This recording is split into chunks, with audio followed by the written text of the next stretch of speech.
दोस्तों, जब भी हम कोई नया बिजनेस या कोई नया काम ट्राई करते हैं तो हमारे फेल होने की संभावना भी उतनी ही बनी रहती है। लेकिन दोस्तों, एक इंसान आखिरकार कितनी बार फेल हो सकता है? 10 बार, 20 बार, 100 बार? और इतनी बार फेल होने के बाद भी उसका मनोबल ना टूटे, ऐसा बहुत ही कम देखने को मिलता है। और दोस्तों, ऐसा ही उदाहरण हमारे सामने है आज की हमारी स्टोरी में।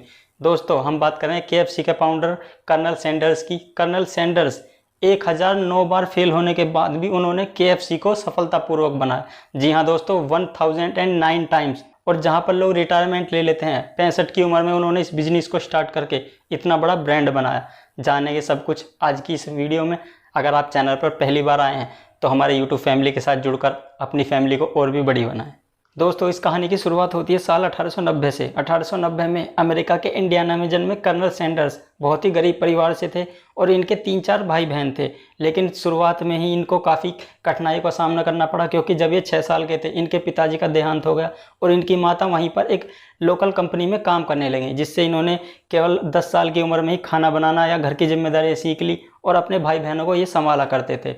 लेकिन कुछ टाइम बाद फिर इनकी माता ने दूसरे से शादी कर ली, जिसके बाद इनके सौतेले पिता ने इनको बाहर निकाल दिया और ये अपनी आंटी के पास रहने लगे। आंटी के पास रहने के बाद भी इनको काफ़ी कठिनाइयाँ होती थी और इसीलिए इन्होंने केवल 7वीं और 8वीं की पढ़ाई पूरी करने के बाद अपनी इस पढ़ाई को छोड़कर कोई काम में लग गए। और पढ़ाई पूरी करने के बाद इन्होंने तमाम तरह के काम करे। ये पहले सेना में भर्ती हुए, लेकिन सेना से भी इनको निकाल दिया गया। सेना से निकालने के बाद इन्होंने रेलवे में काम किया।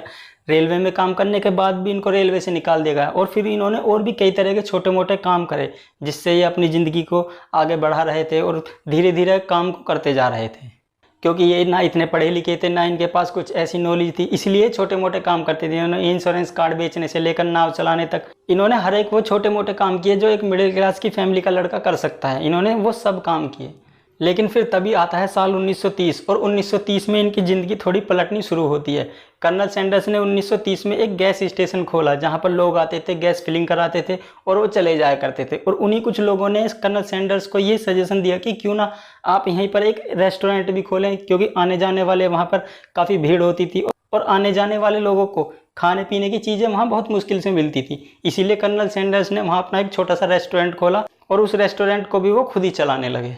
क्योंकि कर्नल सैंडर्स को चिकन से शुरुआत से ही प्यार था और वो चिकन बहुत ही टेस्टी बनाया करते थे। और उन्होंने अपनी उस रेसिपी को अपने रेस्टोरेंट में भी देना शुरू किया, जिससे लोग एक यूनिक स्वाद को लेने के लिए उनके रेस्टोरेंट में लगातार आने लगे, जिससे उनका रेस्टोरेंट धीरे धीरे फेमस भी होने लगा। और जो उनका चिकन था यूनिक रेसिपी वाला, वो भी धीरे धीरे लोगों की जुबान पर उसका स्वाद चढ़ने लगा। देखते ही देखते इनके चिकन लगातार बिकने लगे और लोग की भीड़ इनकी दुकान पर आकर लगने लगी, जिससे इनको मोटी कमाई भी होने लगी, इनका अच्छा खासा काम चलने भी लगा। और इनके चिकन उस टाइम इतने फेमस हो चुके थे कि केंटकी के गवर्नर साल 1950 में खुद इनके पास इनके चिकन का स्वाद लेने के लिए आए। और उन्होंने जब इनके चिकन का स्वाद चखा तो इन्होंने उनके स्वाद को चखने के बाद इनको कर्नल की उपाधि दे दी और तभी से इनको कर्नल सैंडर्स कहा जाने लगा। इतने स्वादिष्ट थे इनके KFC चिकन उस टाइम पर। लेकिन फिर इनके लिए मुसीबत का दौर शुरू हुआ, क्योंकि जहाँ पर इनका रेस्टोरेंट था वहाँ पर सरकार को एक हाईवे निकालना था और हाईवे निकालने के लिए इनके रेस्टोरेंट को तोड़ दिया गया, जिससे इनका जो पूरा सेटअप था वो इनका पूरा ख़त्म हो गया और ये फिर से रोड पर आ गए।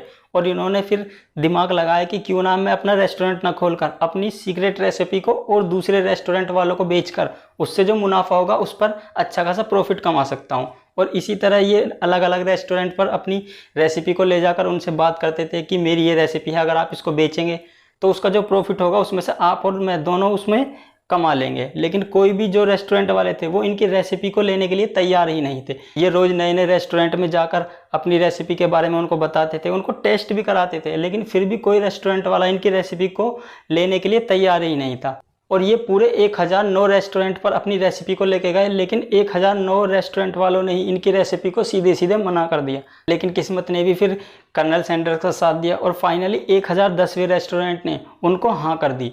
और फिर ये उस रेस्टोरेंट को अपनी सीक्रेट रेसिपी को अच्छी तरह पॉलीथीन में पैक कर कर भेजते थे, जिससे कि उनकी जो सीक्रेट रेसिपी थी वो पूरी तरह से टॉप सीक्रेट रहे, उसको कोई ये ना जान सके कि ये अपनी रेसिपी को किस तरह से बनाते हैं। और इसीलिए इन्होंने अपनी सीक्रेट रेसिपी को हमेशा सीक्रेट रखा और अपने बिजनेस को धीरे धीरे उस रेस्टोरेंट के साथ मिलकर बढ़ाने लगे। और इसके बाद साल 1963 में एक वकील जॉन ब्राउन और एक व्यापारी जैक सी मेसी ने सैंडर्स से मुलाकात की, KFC फ्रेंचाइजी देने की बात कही और उन्होंने कहा कि अब अगर आप हमको इसकी फ्रेंचाइजी देते हैं तो हम आपको $40,000 महीने की तनख्वाह भी देंगे, जिससे आपकी रेसिपी भी फेमस होगी और आपका ये जो कारोबार लोकल लेवल पर है हम इसको बड़ा करेंगे। और इसको एक बड़े लेवल पर लेकर जाएंगे। हालांकि शुरुआत में कर्नल सैंडर्स ने इस पर असहमति जताई और उन्होंने इसको बिल्कुल मना कर दिया कि मुझको फ्रेंचाइजी नहीं देनी, मैं लोकल में ही इससे खुश हूँ। लेकिन फिर उन्होंने बाद में इसकी इजाज़त दे दी। लेकिन इस डील के साथ ही कर्नल सैंडर्स ने ये वादा भी लिया था कि आप KFC चिकन को उसकी क्वालिटी से कभी समझौता नहीं करेंगे, चाहे आप इसके कितने भी सेंटर्स खोलें, कितने भी आउटलेट्स खोलें,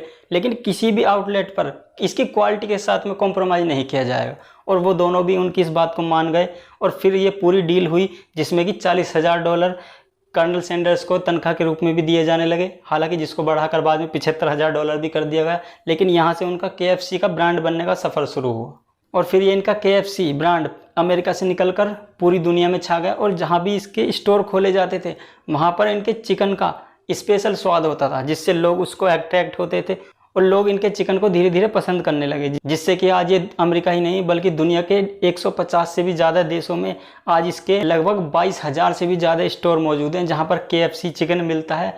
हालांकि उसके बाद साल 1980 में कर्नल सैंडर्स का 90 साल की उम्र में निधन हो गया। लेकिन उनके निधन होने के बाद भी उसके लोगों पर उनकी पहचान हमेशा ही रहती है और जो खाने वालों को उनकी याद हमेशा दिलाती रहती है। तो दोस्तों, आज की इस KFC की स्टोरी में इतना ही। वीडियो कैसी लगी कमेंट में अपनी राय ज़रूर दें। Thank for watching.